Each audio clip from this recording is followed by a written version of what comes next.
दुनिया हो मुखालिफ, सारी दुनिया हो मुखालिफ, कुछ नहीं दोनों को सान है,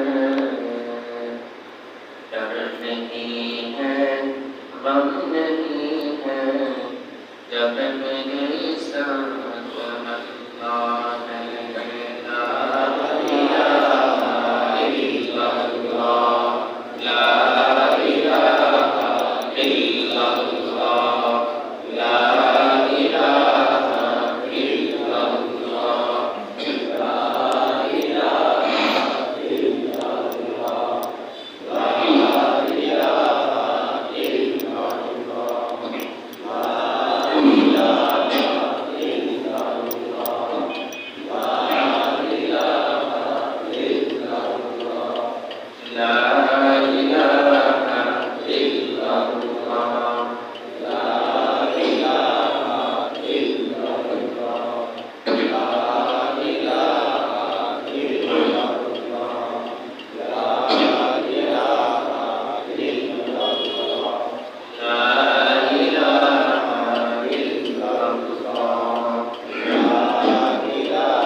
আল্লাহ তাআলার দরবারে কৃতজ্ঞতা জ্ঞাপন করব যে আল্লাহ পাক রব্বুল আলামিন সপ্তাহের সর্বশ্রেষ্ঠ দিবস সাইয়্যিদুল ইয়াউম মুসলমানদের ঈদের দিবস এটাকে বলা হয়।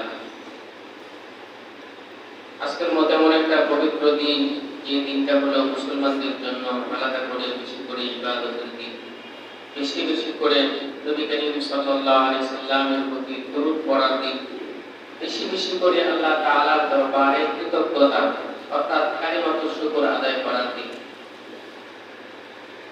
কারণ আমরা বড় হামেশাই প্রতিটা মুহূর্তে, প্রতিটা সেকেন্ডে, প্রতিটা অপূর্ণ সময়, একটা সময় ভাগ করে আপনি যত সংকীর্ণ করতে পারেন, যত ছোট করতে পারেন, প্রত্যেকটা অংশের ভিতরে আল্লাহ তাআলার রহমত, আল্লাহ তাআলার দয়া, আল্লাহ তাআলার নিয়ামত আছে না নাই? এই কারণে যাবতীয় সমস্ত নিয়ামতকে শুরু করে আমরা সবাই জবান খুলে কালিমাতুশ শুকর আদায় করে বলি আলহামদুলিল্লাহ। আল্লাহ তাআলা আমাদেরকে 12টা মাস দিয়েছেন। সবাই বলেন কয়টা মাস?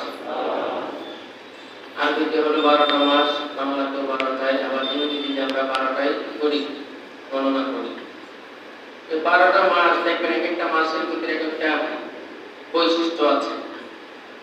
কিছু কিছু মাসের ভিতরে কিছু বৈশিষ্ট্য আছে, উফরদি বৈশিষ্ট্য, যেগুলোর ভিতরে আমরা ইবাদত করি, আমল করি, বেশি বেশি করে নামাজ পড়ি, রোজা রাখি, আল্লাহর নিয়ামত। কথা বল ঠিক কিনা?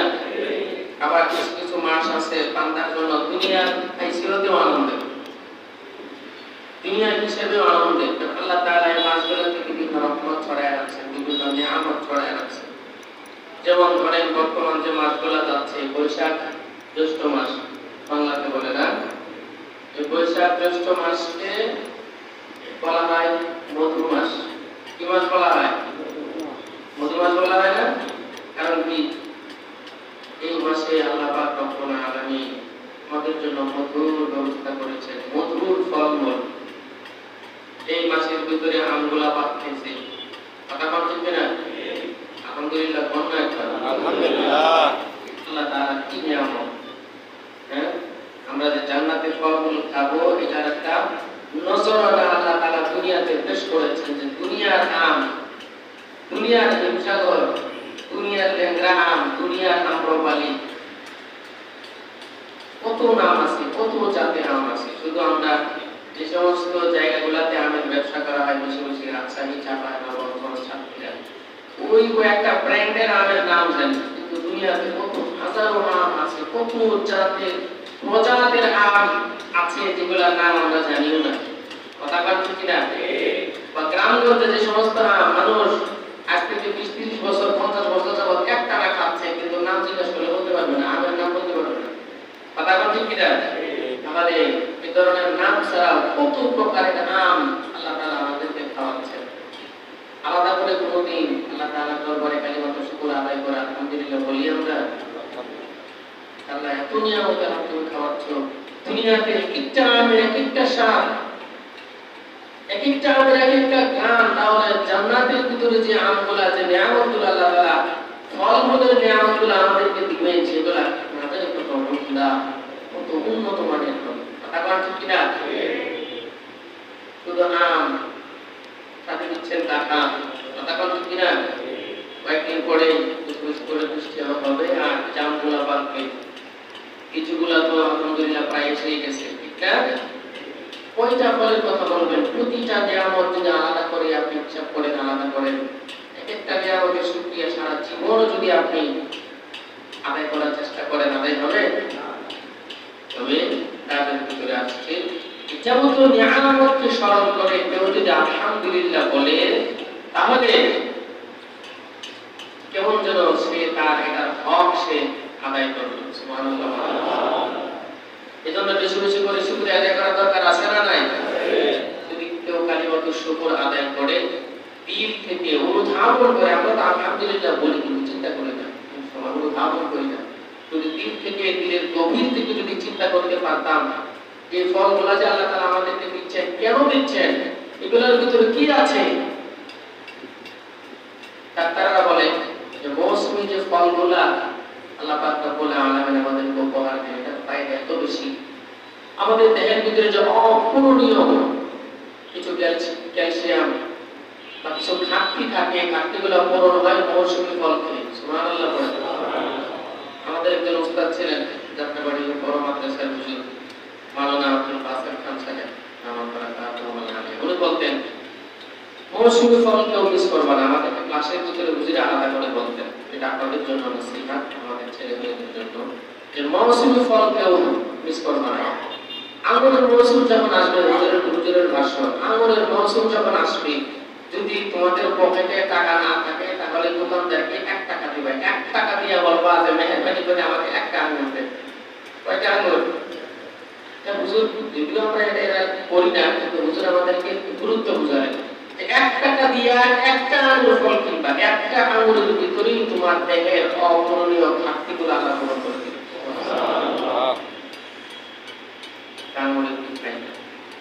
কারণ এই আঙ্গুর ফল বা যেকোনো ফল, আম, জাম, কাঁঠাল, লিচুগুলা যখন খাবো, তখন আমাদের দেহের বিভিন্ন রোগ প্রতিরোধ ক্ষমতা কমে না বাড়ে? এগুলোর ভিতরে মানব দেহের অপরিসীম উপকার নিহিত আছে। এখন এই ফলমূলগুলা যখন খাই, আমাদের শুকরিয়া আদায় করার দরকার আছে না নাই? ফলমূল বেশি করে খাবেন আর আল্লাহর দরবারে নিয়ামতের কৃতজ্ঞতা আদায় করবেন। এই ফলমূলগুলো তখনই আমাদের দেহে উপকার হয় যখন পরিপক্ক ফলটা একেবারে নিষ্কলুষ, পরিষ্কার, পাকা এবং ফরমালিন মুক্ত, একেবারে পরিষ্কার ফলটা যখন আপনার দেহের ভিতরে ঢুকবে, তখনই আপনার দেহের ভিতরে ফায়দা হবে। পক্ষান্তরে যদি আমরা এই ভালো ফল খাওয়ার নাম দিয়ে যদি উল্টা বিষ প্রয়োগ করি, ফলের ভিতরে ফরমালিন যুক্ত ফল খাই, বিভিন্ন কেমিক্যাল যুক্ত ফল খাই, তাহলে দেখা যাবে খাচ্ছি ফল, কিন্তু আসলে ক্যান্সার নামক ব্যাধি, রোগ, এ ধরনের ভাইরাস, আরো যাবতীয় যত ধরনের সমস্যা আছে, রোগ ব্যাধি আছে, রোগ বালা আছে, এগুলো আমাদের দেহের ভিতরে ইনজেকশনের মতো পুশ করে দিই। কথা বলছেন কিনা? আজকে এমনটাই হচ্ছে।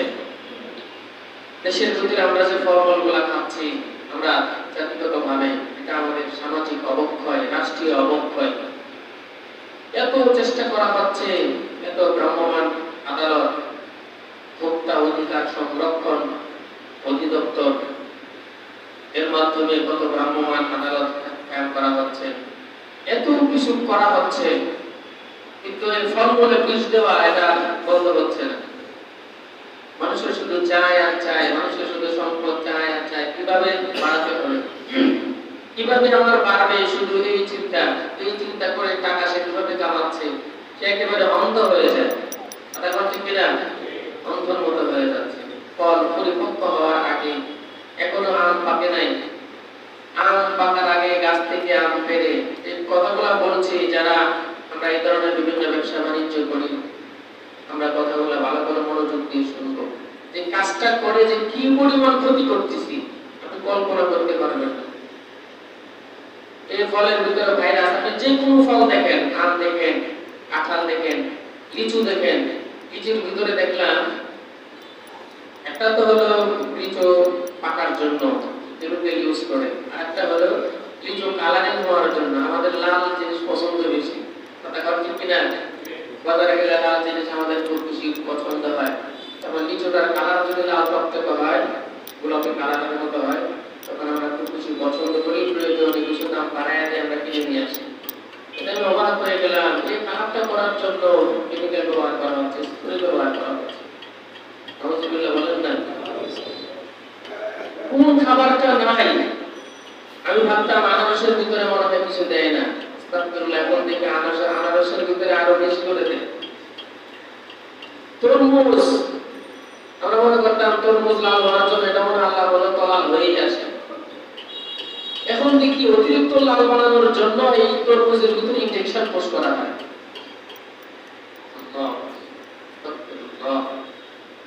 এটা দ্বারা আপনি কি উপকার করতেছেন মানুষের? এত বেশি উপকার করতেছেন যে একটা শিশু জন্মের আগেই তার দেহের ভিতরে বিষ ঢুকায়া তারপরে দুনিয়াতে আনার ব্যবস্থা করে দিচ্ছেন আপনার এই কুকর্মগুলো। নাউযুবিল্লাহ বলতেন না কেউ? আল্লাহু আকবার। আপনি মনে করতেছেন যে আমি একটু ফলটা তাড়াতাড়ি করে পাকাতে পারি, মৌসুমের আগেই যদি আমি বাজারে আমি নিয়ে যেতে পারি, তাহলে আমার লাভবান একটু বেশি পাবো, একটু দাম বেশি পাবো, একটু বেশি দাম দিয়ে বিক্রি করতে পারবো। কারণ যখন ফলের পূর্ণ মৌসুম আরম্ভ হয়ে যাবে তখন আমি তেমন দাম পাবো না। আপনি একটু লাভের আশায় আপনি না হয় আম বিক্রি করলেন, কাঁঠাল তো আর আপনার কাছে হয় না। কথার কথা, যারা রাজশাহীতে থাকে তাদের মনে করেন যে বিঘা কি বিঘা জমির আম বাগান, কিন্তু এই লোকটাই আমের ভিতরে কেমিক্যাল দিয়ে আম বাজারে বিক্রি করে মনে মনে ভাবলো বাড়িতে যেমন একটা কাঁঠাল নিয়ে যায়, বাচ্চাগুলো বাড়িতে আছে তো কাঁঠাল খাবে না, আম তো খাই। এখন আপনি চিন্তা করে দেখবেন কেমিক্যাল মুক্ত, কেমিক্যাল যুক্ত আম বাজারে বিক্রি করে আবার কাঁঠালটা নিয়ে আসছে সে ওই কেমিক্যাল যুক্ত একটা কাঁঠাল নিয়ে আসছে। কাঁঠাল না আনলে বাচ্চাদেরকে দুধ তো খাওয়াবে, এই দুধ নিয়ে আসতেছে। আমি সুবহানাল্লাহ কি বলবো, কোন জিনিস আমরা বাঙালি জাতি হিসেবে আমরা এত অধঃপতন আমাদের হয়ে গেল, ব্যক্তিগতভাবে আমাদের চরিত্রের অবক্ষয় এত নিচে নেমে এলো। একটা সময় মানুষ দুধের ভিতরে দুর্নীতি করতো, চারটা পানি মিশাইতো। কথা বল ঠিক কিনা? হ্যাঁ, বাজারে দুধ কেনার সময় দেখা যায় তো দুধের ভিতরে চিংড়ি মাছ, নাকি? দুধ যখন বোতলের ভিতরে ডালতেছে তখন চিংড়ি মাছ লাভ দেয়। এখন বলছে তোমার দুধে চিংড়ি মাছ আসবে কেমনে? চিংড়ি মাছ আসার তো আমি কোনো উপায় দেখি না, কোনো পাক ফোকরা খুঁজে পাচ্ছি না। তখন পাশের জন বলে ওই যখন বাজারে যখন দুধ নিয়ে আসবে তখন সরাসরি পুকুর থেকে পানি উঠাইছে। কোথেকে উঠাইছে? পুকুর থেকে পানি উঠাইছে। কচুরি পাড়ার নিচে যেরকম চিংড়ি মাছ থাকে না, ওই চিংড়ি মাছের দুধের কলসের ভিতরে ঢুকছে। এই হলো চিংড়ি মাছের আবিষ্কার। এরপরে বলবো তখন সময় একটু হলেও ভালো ছিল, কারণ ওই দুধ খেয়ে কেউ মারা যাইত না। কিন্তু এখন বাজারে একটা দুধ বের হয়েছে, সমাজের অ্যাডিক্ট শ্রেণীর মানুষেরা ওইগুলো এখন খায়। দুধের ভিতরে নাই দুধ, দুধের ভিতরে নাই পানি, কেমিক্যাল জাতীয় একটা তরল পদার্থ, তেল, অয়েল, এটার ভিতরে একটা কেমিক্যাল ছেড়ে দেয়, মুহূর্তের ভিতরে দুধ হয়ে যাচ্ছে। একেবারে ঘন দুধ। আপনি যদি মেশিন ছাড়া আঙুল দ্বারা যদি পরীক্ষা করেন, আমরা যেভাবে সাধারণত পরীক্ষা করে থাকি, আঙুল দ্বারা দুধটা উঠাই, যদি দেখি দুধের ফোঁটাটা টপ করে নিচে পড়ে না যায় তাহলে এটা খাঁটি দুধ। কথা ঠিক কিনা? আপনি আঙুল দ্বারা পরীক্ষা করলেন কি কেমিক্যাল পরীক্ষা করলেন, কিসের পরীক্ষা করলেন? দেখলেন টপ করে নিচে পড়লো না, আপনি বাড়িতে এনে টপ করে দিয়ে ফেললেন, কারণ এটা খাঁটি। কথা ঠিক কিনা বলেন? কিন্তু আপনি দুধটা নিচে খেলেন, আপনার বাচ্চাকে স্কুলে যাওয়ার আগে আপনি জানেন দুধ খেলে ব্রেন বৃদ্ধি পাবে, শরীর স্বাস্থ্য ভালো থাকবে, হ্যাঁ, রোগ প্রতিরোধ ক্ষমতা বাড়বে। এই নিয়ম করে প্রতিদিন আপনি দুধ রুজিনা করছেন, বাচ্চাটাকে দুধ এক গ্লাস দুধ পান করায় মা স্কুলে যাওয়ার 1 ঘন্টা পরে স্কুল থেকে ফোন আসছে যে আপনার ছেলেটা কেমন যেন ছটফট করতেছে, তাড়াতাড়ি আছে। কলেজে বলেন অনেক সময় হসপিটালে নিয়ে গেছে, দেখে বাচ্চার দেহের ভিতরে বিরাট বড় রোগের একটা বাসা। অনেক সময় বড় মানুষ, আমরা ফ্যামিলির মানুষের দেহে ক্যান্সার হচ্ছে। কেন হচ্ছে ক্যান্সার? এগুলো আমি আপনি নিজ হস্তে কামাই করতেছি। আপনার আমার নিজ হস্তে কামাই করা এই রোগ বালার গুলার পিছনে আমাদের সবচেয়ে বড় হাত। একটা ফ্যামিলির মানুষ একা কর্ম করে, তার একা কর্মের উপর পুরোটা ফ্যামিলি চলে। হঠাৎ করে তার ধরা পড়লো ক্যান্সার, মারা গেল, ফ্যামিলিটা অসহায় হয়ে গেল। গতকালকেও যে ছিল সম্ভ্রান্ত পরিবার, মধ্যবিত্ত, আজকে তারা গরিব, পথের ভিখারির মতো হয়ে গেছে, ক্যান্সারে মারা গেল। এটার কারণ আপনি, এটার কারণ আপনি। আপনি হত্যাকারী। যারা এই ধরনের কাজগুলো করতেছেন, আপনি হত্যাকারী। হত্যা শুধু মানুষের গলায় ছুরি চালিয়ে দিয়ে হত্যাকারী হয় না, মানুষকে পেটের ভিতরে ছুরি ঢোকায় দিয়ে হত্যাকারী হয় না, কারো মাথায় বন্দুকের গুলি চালিয়ে হত্যা করলেন আপনি হত্যাকারী। শুধু সেভাবেই নয়, কারো গলা টিপে আপনি হত্যা করে দিলেন, তাহলেই শুধু আপনি হত্যাকারী না। আপনি খাবারের ভিতরে বিষ প্রয়োগ করেছেন, আপনি হত্যাকারী, প্রকাশ্য হত্যাকারী। কিয়ামতের দিন আপনি হত্যাকারী হয়ে উঠবেন। নাউযুবিল্লাহ বলবেন না কেউ? এগুলো হলো প্রতারণা। বাংলাদেশে প্রতারণার আইন আছে, প্রতারণার মামলার ধারা কিন্তু আমরা সবাই জানি। কিন্তু বলতে পারবেন না মানে প্রতারণার মামলার একটা ধারা আমাদের সবার মুখস্থ, কিন্তু কেউ বলতে পারবেন না। কেন? কারণ এটা যে ওই প্রতারণার মামলার পয়েন্ট, এটা কেউ আজ পর্যন্ত কেউ শুনেন নেই। আমি বাংলায় বলি, আমরা পড়তে বলিনি। কোনো মানুষ যখন খারাপ কাজ করে, দুষ্টুমি করে, মানুষকে ধোঁকা দেয়, তখন আমরা বলি এটা বাজে ফোরটোয়েন্টি মার্কা বলি কি বলি না? 420 মানে 420। কত? এই 420 আসছে থেকে জানেন? এটা একটা মামলার ধারা। বাংলাদেশের সবচাইতে 420 এই মামলার ধারা অনুযায়ী, এই ধারাতে এই প্রতারণার মামলা সবচাইতে বেশি হয়। প্রতারণা মামলার শাস্তি হলো বাংলাদেশের আইন অনুযায়ী কমপক্ষে 7 বছর, বিভিন্ন অর্থদণ্ড থাকতে পারে। কমপক্ষে 7 বছর করে প্রতারণার মামলা।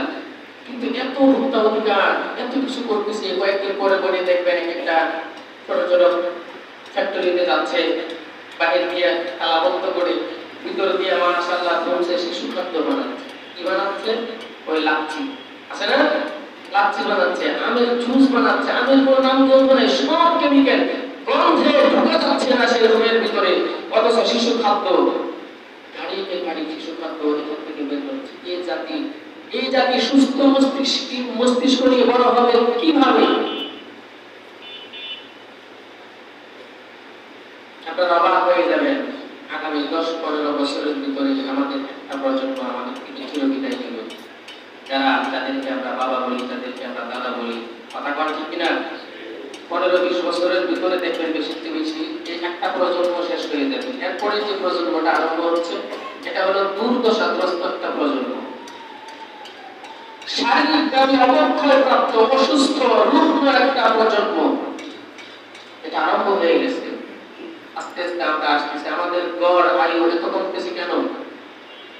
কমবে না কেন? আপনি বলেন হুজুর আমি ফলমূল খাই না, এর ভিতরে খাচ্ছেন বিষ।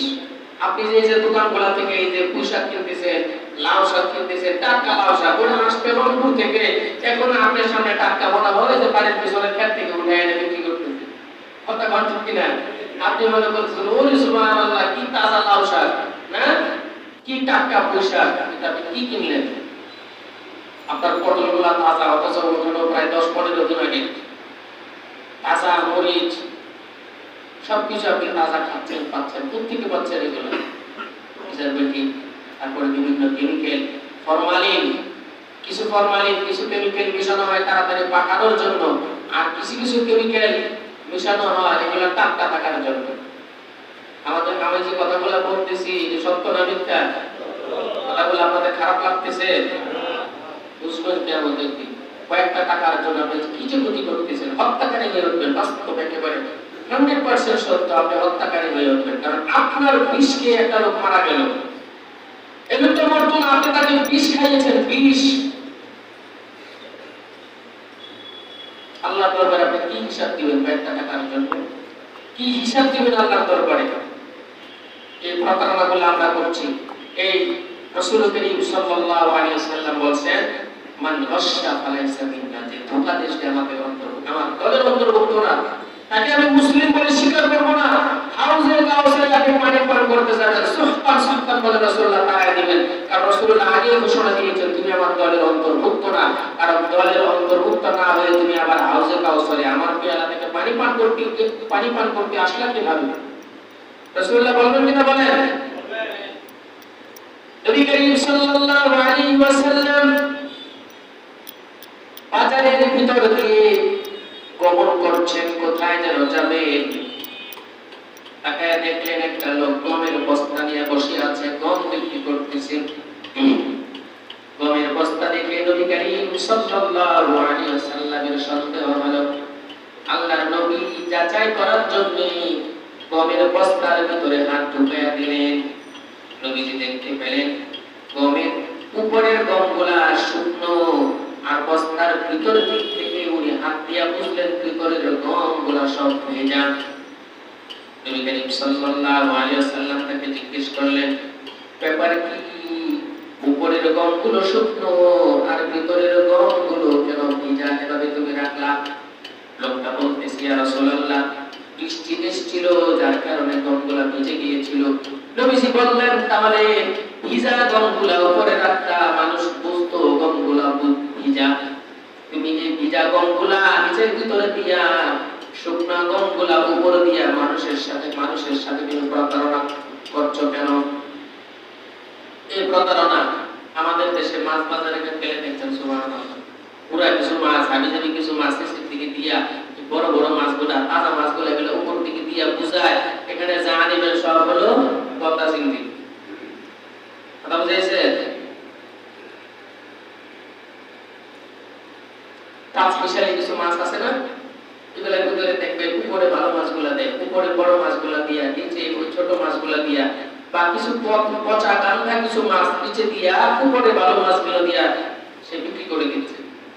এরপরে আবার চিংড়ি মাছের ওজন বাড়ানোর জন্য কয়টা বলবো, এগুলো তো বলার সময় এখানে না, কথা প্রসঙ্গে এসে গেছে। চিংড়ি মাছের ভিতরে ওই সাদা একটা কি যেন ক্রিমের মতো সাদা ঢুকাইয়া দেয়, মগজের ভিতরে কি যেন একটা ঢুকাইয়া দেয়, এগুলা খেলেও মানুষের ক্যান্সার ছাড়া কিচ্ছু হবে না, ক্যান্সার হয়ে যাবে। এই মাছটার ওজন বৃদ্ধি করার জন্য চিংড়ি মাছ 800 গ্রাম মাছকে 1 কেজি বানায়। কথা কথা কিনা 700 গ্রাম মাছকে 1 কেজি বানায়। কেউ ভিতরে পানি ঢুকায়, আবার কেউ ভিতরে সাদা ক্রিম ঢুকাইয়া দেয়। অর্থাৎ চিংড়ি মাছের গোশতের যে কালার, ওই ক্রিমটা একই কালার ঢুকাইয়া দেয়, আপনি জীবনেও বুঝবেন না। কাটার পরে দেখবেন প্লাস্টিকের মতো কি যেন এগুলো মগজ থেকে শরীর থেকে বের হচ্ছে। আস্তাগফিরুল্লাহাল আযীম। এই দুর্নীতি করে, এই অপকর্ম করে নামাজ পড়ে কি লাভ? এই অপকর্ম করে আজান হয়ে গেছে, আপনি একেবারে তখন বন্ধ করে চুপি সাথে আমি নামাজে যাই, ইমাম সাহেবের বরাবর পিছনে দাঁড়ায় নামাজে দাঁড়াবো, অথচ আপনি হত্যা করেন, আপনি খুনি। আপনি কে? আমার কথা বলে খারাপ লাগতেছে? হ্যাঁ, নাকি মনে মনে ভাবতেছে যে হুজুরের কথা বলে ভালো লাগতেছে না, অন্য ওয়াজ করেন? কথাগুলা আমাদের জানা, আমাদের এগুলা শোনা দরকার আছে না নাই? এগুলা কাজ কেউ কোনোদিন জীবনে করবেন? জীবনে করবো না ইনশাআল্লাহ। আমরা কাজ থেকে ওয়াদা করার প্রতিজ্ঞা করেন। এই প্রতারণার 3টা গুনাহ, সবচেয়ে বড় অপরাধ হলো 3টা। 1 নম্বরে তো আমরা হারাম কাজ করতেছি। 1 নম্বরে কি? এটা হলো হারাম। প্রতারণা করা ভালো কাজ না হারাম কাজ? 1 নম্বরে হারাম। হারাম তো হারামই, আল্লাহর দরবারে আপনি মুআখাযার শিকার হবেন, আল্লাহ তাআলা আপনাকে গ্রেফতার করবেন। 2য় নম্বর হলো এই প্রতারণার মাধ্যমে আপনি হকল ইবাদত নষ্ট করছেন। কারণ যে মালটা আপনি তার থেকে দিতে পারতেন না, এই মালটা আপনি তার থেকে প্রতারণা করে ফোকাস মাল দিয়ে, নষ্ট মাল দিয়ে, কেমিক্যাল যুক্ত মাল দিয়ে অন্যায় ভাবে আপনি টাকা গ্রাস করে নিচ্ছেন। এটা টাকা নিচ্ছেন, টাকা গ্রাস করছেন, ডাকাতি করছেন। কথা বলা ঠিক কিনা? ডাকাতি করছেন আপনি। ডাকাতি যদি কেউ করে অন্যের সম্পদ থেকে গ্রাস করে, এর মাধ্যমে হকল ইবাদত নষ্ট হয় কি হয় না? এটা বিশ্বাস নয় ছোট। হযরত ইব্রাহিম বিন আদহাম, ওনার নাম আমরা অনেকেই শুনেছি, অনেক বড় একজন আল্লাহর ওলি ছিলেন, ইরাকের খলিফার বাদশা ছিলেন। এত বড় বাদশা হওয়া সত্ত্বেও উনি বাদশাহী ছেড়ে উনি আল্লাহর ওলি হয়ে গেছিলেন। উনি আল্লাহর কুদরত কদমে সাজদা দিয়ে ওই বাদশাহী থেকেও বেশি আরাম পাইতেন, শান্তি পেতেন। ওনার ঘটনা হলো হযরত ইব্রাহিম বিন আদহাম, আল্লাহর ওলি মানুষ, তিনি বাইতুল মুকাদ্দাস, সিরিয়ার বাইতুল মুকাদ্দাসের ভিতরে তিনি নামাজে দাঁড়িয়েছেন, নফল নামাজ পড়তেছেন। নামাজের ভিতরে তিনি শুনতে পেলেন দুইজন মানুষ কানে কানে কথা বলতেছে। ওনার কান তো আল্লাহর ওলি মানুষ, বুজুর্গ মানুষ, খুব পাওয়ারফুল কান, কথা কোন ঠিক কিনা? এমন পাওয়ারফুল যে কান দিয়ে কখনো মিথ্যা শ্রবণ হয় না, কখনো গান শোনা হয় না, কখনো নর্তকী নাচের আওয়াজ এই কানের ভিতর দিয়ে প্রবেশ করে না। এই কান বড় পবিত্র, কথা কোন ঠিক কিনা? এই কান বড় দামি কান। উনি দুজন মানুষের কথোপকথন শুনতে পেলেন। উনি বুঝতে পারলেন নামাজে দাঁড়ায়া এই দুজন মানুষ কথা বলতেছে, এরা কোনো মানুষ নয়, এরা হলো আল্লাহর পাঠায়া দেওয়া দামি ফেরেশতা। সুবহানাল্লাহ।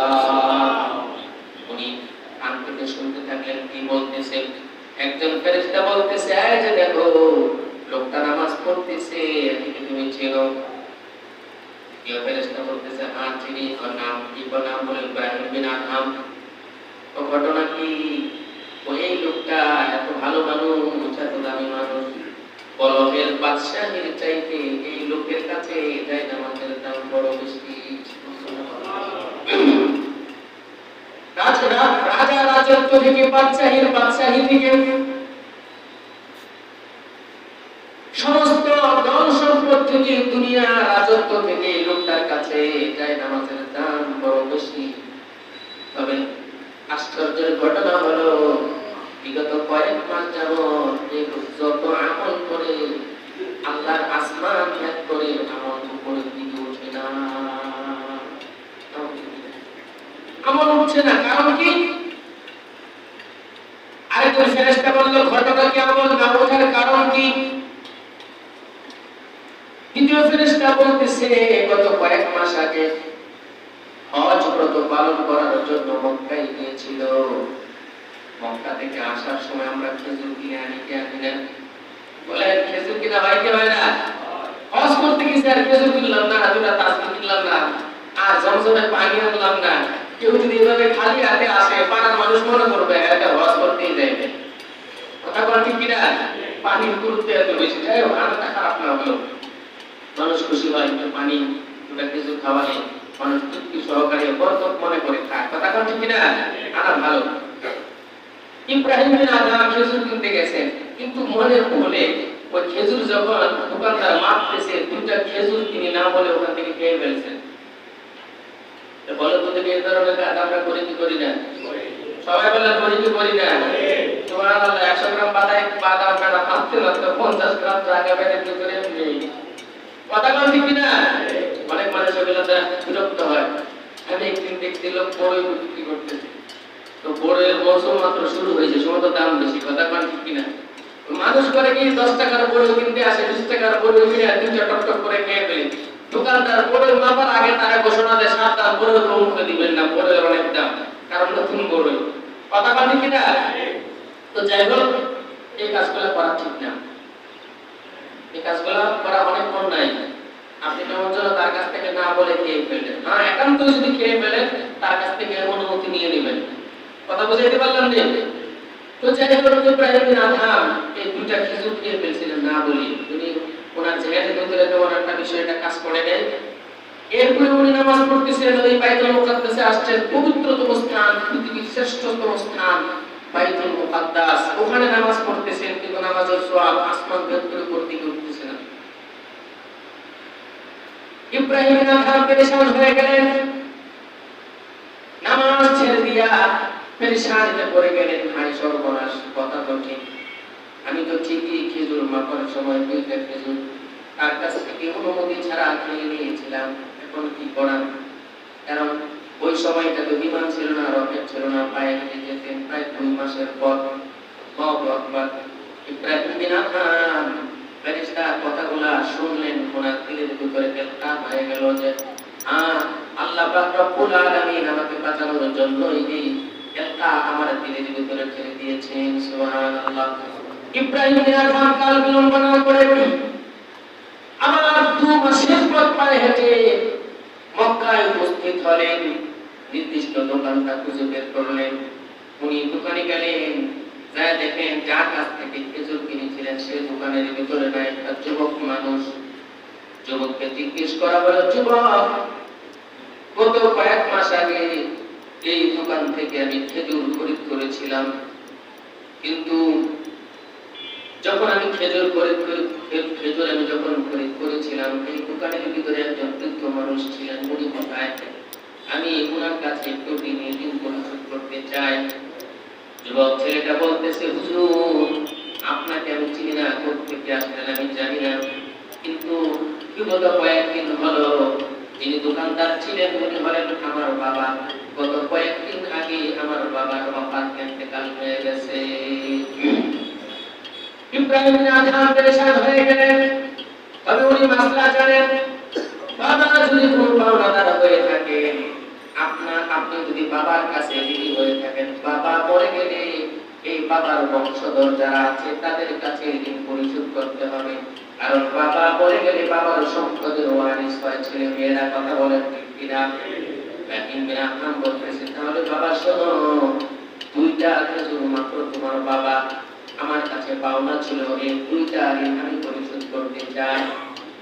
ছেলেটা তখন হাসি আর বলে, হুজুর, ঋণ যদি পরিশোধ করতে চান 2 খেজুরের ঋণ আমি একা মানুষের কাছে পরিশোধ করতে পারবেন না। ইব্রাহিম বিন আযম বলে, তুমি না সন্তান, তো সন্তান হলে কি হবে? আমি একজন না, আমার বাবা আরেকটা সন্তান আছে। কারণ আমার বাবা যখন মরে যাওয়ার আগে আমাদের সম্পদগুলোকে 2 ভাগে ভাগ করেছেন। এমনকি আমার বাবার ব্যবসার খেজুরগুলাও পাই টু পাই গুনে 2টা ভাগ করেছেন। সুতরাং আপনি যে 2টা খেজুরের দিনই একটা খেজুরের ভাগ আমার কাছে, আমি না হয় আমার খেজুরটা মাফ করে দিলাম, আমার ভাইয়ের খেজুরের ভাগ কিন্তু আমি মাফ করতে পারি না। ইসলাম। ইব্রাহিম বিন আযম বললেন, তাকে কোথায় খুঁজে পাওয়া যাবে?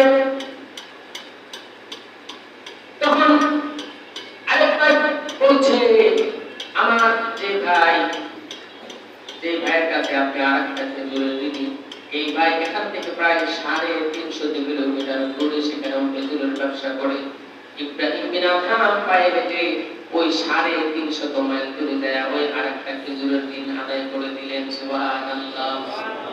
আবার 6 মাস দিনে পরে পায়ে হেঁটে মসজিদে মুকাদ্দাস আরবে মুকাদ্দাস বাইতুল মুকাদ্দাসের ভিতরে নামাজে দাঁড়াচ্ছেন। উনি নামাজে দাঁড়ানোর পরে আবার শুনতে পেলেন ওই 2জন মানুষের কথোপকথন। একজন বলতেছে লোকটাকে, আরেকজন বলতেছে উনি বলেন ইব্রাহিম বিন আযম। উনি কেমন মানুষ? উনি খুব ভালো মানুষ, বলেন বাদশাহী চাইতেও তার যায় নামাজের দাম বড় বেশি। সুবহানাল্লাহ। তবে এখন তার কি অবস্থা, কেমন অবস্থা হলো? আল্লাহ পাক রব্বুল আলামিন তার আমলগুলোকে এত ভালোবাসেন, এত মহব্বত করেন। এই ভালোবাসার কারণে গত কয়েকদিন আগে 2টা খেজুরের কারণে যে দুনিয়ার মানুষ যাবতীয় যত আমল সব আসমানের নিচে আটকে রয়েছিল, আল্লাহ পাক রব্বুল আলামিন সব আমলকে মুক্ত করে দিয়েছেন। শুধু মুক্ত করে দেন নাই, সবগুলোকে পরম দিয়া যোগ করে ডাবল বানায়া আল্লাহ তার আমল নামায় যুক্ত করে দিয়েছে। দেখছেন? আর আপনি মনে করছেন দেখি মাপতে মাপতে 2 কান খায় আলাই আমার লাভই না হইল। কথা বলেন কি না? আপনি মনে করছেন যে এটা আপনার লাভ হয়ে গেল, কিন্তু আপনি তার সাথে একটা প্রতারণা করলেন। এটাও একটা প্রতারণা, এটাও একটা ধোঁকা। কথা বলেন ঠিক না? মুসলমান গুরুদের কাউকে ধোঁকা দিতে পারে? মুসলমান কেউ গুরুদের কাউকে ক্ষতি করতে পারে? যে মুসলমান কাউকে গুরুদের একটা গালি দিতে পারে না। এমনকি হাদিসের ভিতরে আসছে গালি দিবা তো দূর কি বাত হয়, হাস্যোজ্জ্বল চেহারায় তার সামনে মোলাকাত করবা। তোমার হাস্যোজ্জ্বল চেহারায় তার সামনে দাঁড়ানো এটা তোমার জন্য সাদাকা। এটা কি সাদাকা হয়ে যাবে, সরকার সব পাবা। আর আপনি কি করতেছেন? তার দেহের ভিতরে বিষ ঢুকাই দিতেছেন, ইনজেকশন ঢুকাই দিচ্ছেন, আপনি ইনজেকশন পুশ করতেছেন প্রতিনিয়ত তাকে মেরে ফেলার জন্য। নাউজুবিল্লাহ বলেন। আমরা যারা ব্যবসা করি আমরা খাঁটি ব্যবসায়ী হব।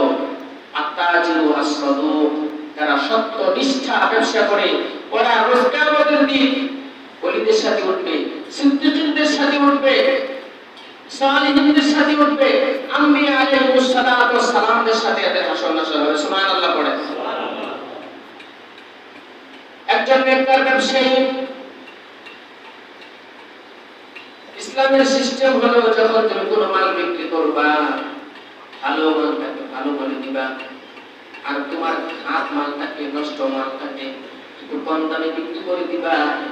আর ক্রেতা যে ভোক্তাটাকে বলে দিতে হবে এই জিনিসটার কিন্তু একটু সমস্যা আছে, এই জিনিসটা নিলে যে একটা কাপড় নিলেন এই কাপড়ের ভিতরে সুতা বেশি, 100% কটন, একটু দাম বেশি, আর এই যে লুঙ্গিটা নিচ্ছে এই লুঙ্গিটার ভিতরে সুতা কম কিন্তু দেখতে চাকচিক্য বেশি।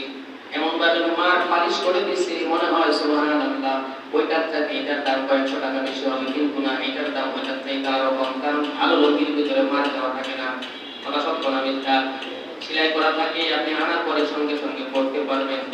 আর যেগুলোর কম দাম মার পালিশ করে একেবারে উন্নত মানের কাপড় দিয়ে ভিতরে পেপার দিয়ে এমন সুন্দরভাবে প্যাকিং করে দেয় মনে হয় না জানি কত দাম। কথা কোন ঠিক কিনা? অথচ ওইটার কাপড় উন্নত, এটার কাপড় অনুন্নত, ওইটার ভিতরে সুতা বেশি, এটার ভিতরে সুতা কম। এগুলা যদি সুন্দর করে আপনি একজন ভোক্তাকে বুঝাইয়া দিতে পারেন তারপরে দামটা নেন তাহলে হালাল হবে। কথা কোন ঠিক কিনা? একজন ব্যবসায়ী মানুষ মালিক শ্রমিককে বলে দিয়েছে যখনই মাল বিক্রি করবা কাপড়ের দোকান, যখন তুমি মাল বিক্রি করবা এই মালটা যে পাশে আমি বাস করে রেখে দিলাম, এই মালটা বিক্রি করার সময় বলে দিবা এই কাপড়ের ভিতরে একটু সমস্যা আছে, দাম একটু কম রাখবা। কয়েকদিন পরে একজন ইহুদি ব্যক্তি মালিক দোকানের ভিতরে নাই, সে কাপড় খরিদ করতে এসছে। ইহুদি মানুষ, সেও একটা ধোঁকার আশ্রয় নিয়েছে, সে কিছু খাত টাকা পয়সা, এখন তো আমরা টাকা ব্যবহার করি, তখন ব্যবহার হতো পয়সা, মুদ্রা, কিছু মুদ্রা থাকতো পিত্ত, রূপার, আবার কিছু থাকতো দিনার বলা হয় যেগুলাকে, এগুলা হতো স্বর্ণের। তো রূপার কিছু মুদ্রা এনে, যেগুলা আসলে মূলত রূপার ছিল না, ইহুদি একটা দুর্নীতির আশ্রয় নিয়েছে। মুসলমান কর্মচারীর কাছে এসে বলতেছে আমাকে এই কাপড়টা দাও। মুসলমান কর্মচারী তার মনের ভিতরে কি যেন একটা জাগ্রত হলো, মালিকের কথা মনে নাই। সে ইহুদির কাছে কাপড়ের দোষগুলা বর্ণনা না করে কাপড়টা তার হাতে উঠায় দিয়া প্রায় 3000 দিরহাম, কত দিরহাম? 3000 দিরহাম দিয়া, অর্থাৎ ভালো কাপড়ের দামে নষ্ট কাপড় বিক্রি করে দিয়েছে। এইবার ইহুদি ব্যক্তি যে টাকাটা দিয়েছে এটাও ছিল একটা দুর্নীতির টাকা, আসল টাকা নয়। মানে দোকানদার যেমন তাকে ঠকিয়েছে, ইহুদিও অজান্তেই ওই দোকানদারকেও ঠকিয়েছে। কথা বলেন ঠিক কিনা? মালিক দোকানে এসে দেখে ওই খারাপ কাপড়টা নাই, নষ্ট কাপড়টা নাই, সত্য ঘটনা গেলাম কিতাবের ভিতরে পড়েছি। মালিক যখন দেখলো কাপড়টা নাই, দোকানদার কর্মচারীকে জিজ্ঞেস করেছে কাপড়টা কোথায়। কর্মচারী এসে মালিককে বলে আর নষ্ট কাপড় বেশি দাম দিয়ে বেচতে পারলে তো মালিক খুশি। আমাদের সমাজ কথা বল ঠিক কিনা? মালিককে হাসি আর বলে কাপড় তো নষ্ট কাপড় অনেক দাম দিয়ে বিক্রি করে দিছি। এই কথা শোনা মাত্রই যে কিনা তাকওয়া বা মানুষ পরহেজগার মানুষের খুশি হবে না, রাগ হবে? উনি রাগ হয়ে গেলেন, দোকানদারকে ধমক দিলেন যে তোমাকে না বললাম এই কাপড়টা নষ্ট কাপড়, এই কাপড়ের ভিতরে সমস্যা আছে, কম দাম দিয়ে কাপড়টা বাজারে ছাড়বা, বাজারে বিক্রি করবা, তুমি কোনো বেশি দাম দিয়ে কাপড়টা বিক্রি করলা, দাও 3000 দিরহাম দাও, আর বলো কাফেলার লোকটা কোন দিক দিয়ে গিয়েছে। দোকানদার দেখায় দিল এখান থেকে কাফেলার লোকগুলা গিয়েছে ঘোড়ায় চড়ে। মালিক নিজের একটা তেজ রফতার ঘোড়া নিয়ে তুফান বেগে ঘোড়াটাকে ছোটাইয়া দিল ওই কাফেলার পিছন পিছন দৌড়াইয়া ওই কাফেলার লোকগুলাকে সে ধরেছে। তোমাদের ভিতরে কি আছে যে আমার দোকান থেকে 3000 দিরহামের বিনিময়ে কাপড় খরিদ করেছিলাম? ইহুদি মনে মনে ভাবতেছে ধরা বুঝি খাইলাম। কথা বল ঠিক কিনা? কারণ সুরের মন, কারণ মালিক জানে সে নষ্ট কাপড় দিছে, ওই যে টাকা দিছে 3000 দিরহাম, সেও তো জানে নষ্ট দিরহাম দিছে। কথা কোন ঠিক কিনা? কিন্তু সে মনে মনে ভাবলো আমরা যখন খেয়ে ফেলেছি, কারণ আগের জমানার মানুষ সহজে মিথ্যা কথা বলতো না।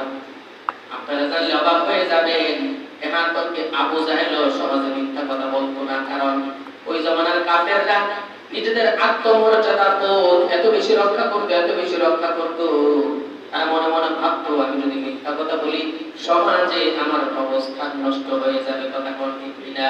আর এখন মানুষের চরিত্রের ভিতরে এমন কেমিক্যাল দেওয়া, এমন প্রিজারভেটিভ দেওয়া, চরিত্রের ভিতরে এমন সব ভাইরাস ঢুকায় দেওয়া হয়েছে, নারী কেলেঙ্কারিতে ধরা খায়, হ্যাঁ নারীদের সাথে ধরা খায়, ভিডিও হয় দেশের মানুষ দেখে, মানুষ ছি ছি করে, কিন্তু এরপরও তার সম্মানের ভিতরে একটু আঘাত লাগে না। কথা কোন সত্য না মিথ্যা? আগে এমপি আসলে এখন এমপি আছে, আগে চেয়ারম্যান মেম্বার আসলে এখন চেয়ারম্যান মেম্বার, এলাকার ভিতরে সে বীর করতে ঘুরে বেড়ায়, এরপরে বলে তোমার যে এগুলো সমাজের মানুষ দেখলো সব পেশা কথা, এগুলো বুঝা মানা। কথা কোন ঠিক কিনা? মানে চরিত্রের ভিতরে এমন কেমিক্যাল দিছে, এই চরিত্রের ভিতরে কোনদিন চরিত্র নষ্ট হয় না, কোনদিন লজ্জাও পায় না। ওই লোকগুলা ভালো মানুষ আছিল, সে বলেছে হ্যাঁ আমি তো কাপড় নিয়েছিলাম, কি ঘটনা কি? মালিক বলতেছে নাও তোমার 3000 দিরহাম, আমার কাপড়টা ফিরিয়ে দাও। বলে ঘটনা কি? কাপড় কেন ফিরিয়ে দিব? আমি আমার কর্মচারীকে বলেছিলাম যেন কোনো নষ্ট কাপড় না দেয়, সে তোমাকে ভুল ক্রমে না বুঝে নষ্ট কাপড়গুলা ভালো দামে তোমার কাছে বিক্রি করে দিছে। আল্লাহু আকবার, আল্লাহু আকবার। ইহুদি লোকটা অবাক হয়ে গেল, ঘটনা কি? দুর্নীতি করলাম আমি, আমার কোনো অনুশোচনা হলো না, আমার কত মাইল দৌড়ায় আইসা এই কাপড়টা, দুর্নীতির কাপড় আমার হাতে উঠে দিছে। বলে মালিক নিজে এসে তার নষ্ট কাপড়টা ফেরত নিতে যাচ্ছে। হ্যাঁ সুবহানাল্লাহ, এটা কোন ধর্ম? মালিক বলে ইসলাম ধর্ম। কে শিক্ষা দিয়েছে? আমাদের নবী মুহাম্মদুর রাসূলুল্লাহ সাল্লাল্লাহু আলাইহি ওয়াসাল্লাম। লোকটা ডাক দিয়ে বলে ও ভাই শোনো, কেমন ধর্ম, কত সুন্দর ধর্ম, মানুষ কেমন জিনিস শিক্ষা দেয়। আমি নিজেও তো ধোঁকার আশ্রয় দিয়েছিলাম ভাই, আমি যে 3000 দিরহাম দিয়েছিলাম এইগুলো তো ভালো ছিল না, নষ্ট টাকা দিয়েছি, কিন্তু আমার ভিতরে কোনো অনুশোচনা হয় নাই। আজকে তোমার কথা দেখে তোমার ধর্মের প্রতি আমার ভালোবাসা তৈরি হলো, এই না আমি খুশি হলাম, কাপড়টা আমি রেখে দিলাম। 3000 টাকা দিয়েছিলাম সেটা তো রেখে দিবা, আরো নতুন ভালো 3000 সাথে আর কিছু উপহার তোমাকে উপহার দিয়ে দিলাম। সুবহানাল্লাহ। শুধু তাই নয়, লোকটা এত অভিভূত হয়েছে, এত আপ্লুত হয়েছে ইসলাম ধর্মের প্রতি। এই ধর্ম মানুষকে এত সুন্দর শিক্ষা দেয়, মানুষকে গালি দেওয়া যাবে না, কষ্ট দেওয়া যাবে না, মানুষের ভিতরে বীজ ঢুকায় দেওয়া যাবে না, নোংরা জিনিস দেওয়া যাবে না, খারাপ জিনিস দেওয়া যাবে না, ভালো জিনিস দিতে হবে, ভালো কথা বলতে হবে, হাস্যজ্জ্বল চেহারায় মোলাকাত করতে হবে। এত সুন্দর ধর্ম আমি কেন বানিয়ে থাকবো? সুবহানাল্লাহ। ওয়ালা দাও ঈমানের কালিমা লা ইলাহা ইল্লাল্লাহু মুহাম্মাদুর রাসূলুল্লাহ সাল্লাল্লাহু আলাইহি ওয়াসাল্লাম। মেরা ভাইরা আমার, কথাগুলো যে বললাম আমলের দরকার আছে না নাই? প্রত্যেকটা ব্যবসায়ী, প্রত্যেকটা জায়গায় আমরা সবাই আল্লাহর কাছে ধরাশায়ী হব, প্রত্যেকের কাজের জন্য হিসাব দিতে হবে। সুতরাং এই ধরনের কাজ, বিশেষ করে আজকে যে পয়েন্টটা বললাম, মৌসুমী ফলমূল যেহেতু বাজারে আসছে, এই কারণে এই ওয়াজটা আজকে আমার মনে চাইলো করার জন্য। আপনারা খুশি হয়েছেন না বেজার হয়েছেন? এগুলো পালন করার দরকার আছে না নাই? আল্লাহ তাআলা আমাদেরকে আমল করার মতো তৌফিক দান করে। আলহামদুলিল্লাহ রাব্বিল আলামিন।